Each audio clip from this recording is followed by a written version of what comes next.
Hey everyone, Ian here with Train Like You Fight, and if you didn't see last week's video, yes, I did change my channel name over to Train Like You Fight, and I am going by my first name, Ian, now. So, as I promised last week, I had a mystery Colt handgun that, I didn't even tell you guys it was a handgun, but it is a Colt firearm that, as far as I know, no one on YouTube has reviewed it yet, and no one's done a personal review. I've seen SHOT Show coverage of it. Well, what we are looking at is the Colt Combat Unit 1911. It is essentially a bladed Colt Rail Gun. And yes, it is safety check. I know I just flagged my cameraman. But, we'll drop the hammer. So, essentially we are looking at a very, very nice Colt Rail Gun.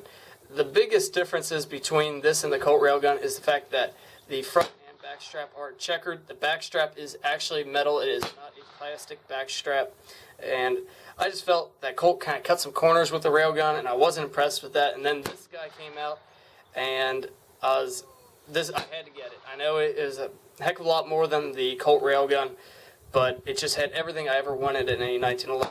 And this thing is so hard to come by. No one in my local area stocked it. Bud's Guns didn't have it. I actually had to get it from Elk County Ammo and Arms and have it sent in to my local firearms dealer, Triggers, to get my hands on one of these guys. So, pretty hard to get your hands on, but if you can't get your hands on one, I highly recommend it. Back to the differences. Skeletonized trigger, that's typical with most modern Colt 1911s. We got a rail down there. The serrations on the slide here are a little more spaced out. They are not real close like the Colt Rail Gun. We actually have a tritium front sight. These are Novak style sights, so very, very nice. I would like to eventually get a Novak rear sight with two tritium sight or true tritium dots that are not the same color as this one. This is a green front sight, so I might get two red rear dots for some good contrast. The barrel is a match grade barrel. Very, very accurate. I've only fired maybe 3 mags through it, so I'm still figuring out where those sights are hitting at. But from what I could tell, the gun is very, very accurate. Very stiff, too. The slide to frame fit is very tight. And I'm still breaking it in, obviously. And standard beaver tail, it is a little bit longer than, say, if you got just a typical Colt 1911 without any bells and whistles. Not skeletonized trigger. The thumb safety is extended, so you can swipe it a lot easier. The slide release is not checkered, but it does have some nice grooves on it, just like the safety here. And then our grips right here are VZ, I believe that's the name of the company. VZ grips with the Colt logo engraved into it. These are made of G10, so really nice grips. I might get some rubberized grips in the future, but right now I do like these. These are really nice. Then that's about it. I'll show you guys some of the markings on it.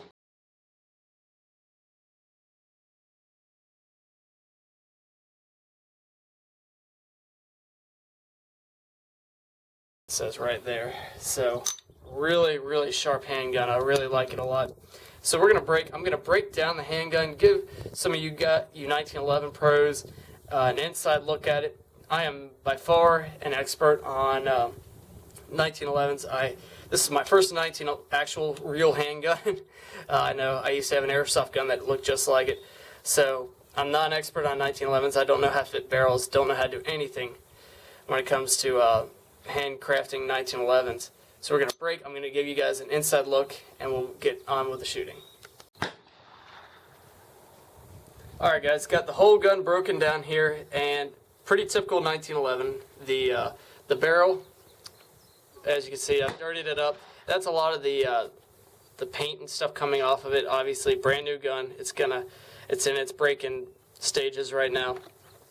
There's our slide release, barrel bushing, spring housing. It doesn't have those little detents that some 1911s have to hold the spring in there. Our spring is actually a dual spring from Colt, which is supposed to increase the longevity and the reliability of the 1911. Don't know if that's true or not. I'm pretty sure you could just take this guy out here and just use the standard spring if you wanted to. Wouldn't recommend it though. It is how it came. So you 1911 guys, I'm sure you would know if you can do that or not. there's our spring guide, and then our slide right here. So pretty dirty. Like I said, I've shot a few mags through it. Brand new handgun. It's running through the paces right now. Our trigger is apparently, I think it said 4 pounds, and the whole gun weighs about 40 ounces overall. So heavier handgun, like in typical 1911, all steel. It is not an aluminum frame or anything like that.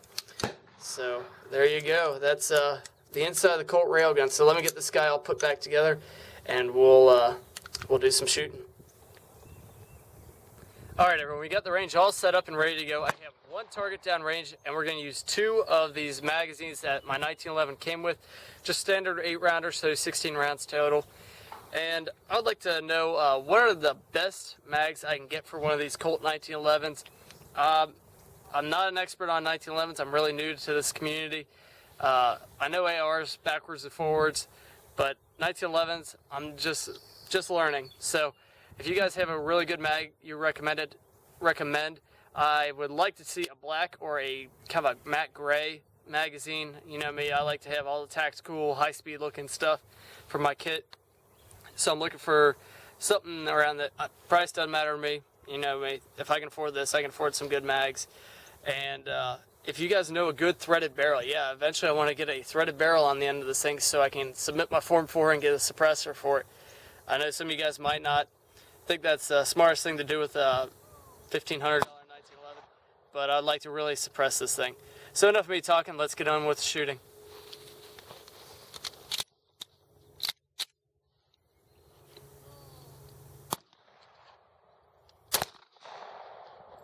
Low.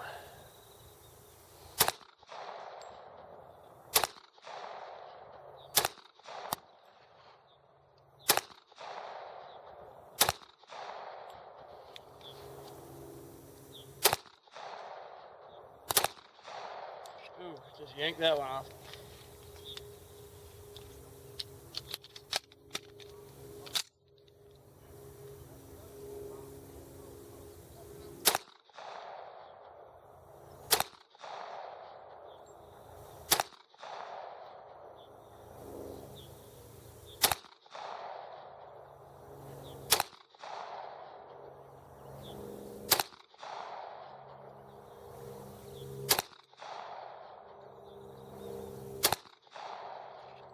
Alright, that's 16 rounds. Now, if all of them hit the target, I'd be impressed.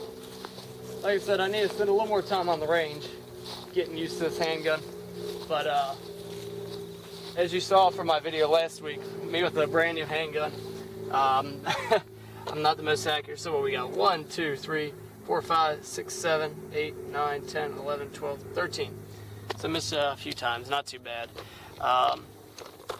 Need a little more range time, obviously. Drop the hammer. But that pretty much sums up this review for the Colt Combat Unit 1911. I really want to thank you guys for watching. And if you're curious where I got this, like I said, I got from Elk County Ammo and Arms through Gunbroker. It's my first time ever buying through Gunbroker, and I can actually say it was a very pleasant experience. I was a little afraid of using Gunbroker. It's kind of like eBay, but with guns. And Elk County Ammo and Arms was a really, really good buying experience. They're one of the top 10 sellers on Gunbroker's list, so I highly recommend them. So guys, I just want to thank you for watching, and remember to train like you fight.